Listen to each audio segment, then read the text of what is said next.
কোনো update miss করতে না চাইলে ক্লিক করুন বেল আইকনে।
নমস্কার, আমি আমরাপল্লীর বাসিন্দার।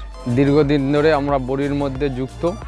আমাদের এখানে ডালের যত রকমের ডাল আছে তত রকমের বড়ি তৈরি হয়, যেমন কাস্টমার বলে সেই হিসাবে আমরা বড়ি তৈরি করি। এখান থেকে বড়িটা সব জায়গায় সাপ্লাই হয়।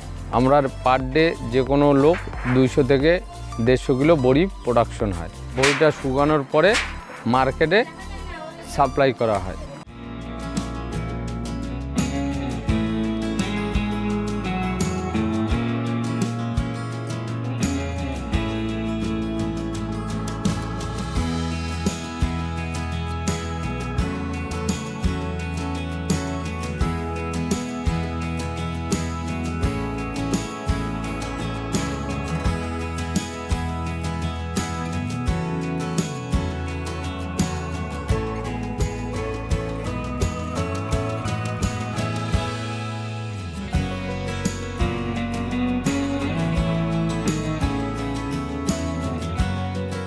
যেটা আগে মানুষ হাতে দিত সেটা আমরা এখন এই মেশিনের দ্বারা তৈরি করছি। এটা হলো আমাদের চাল কুমড়ার বড়ি।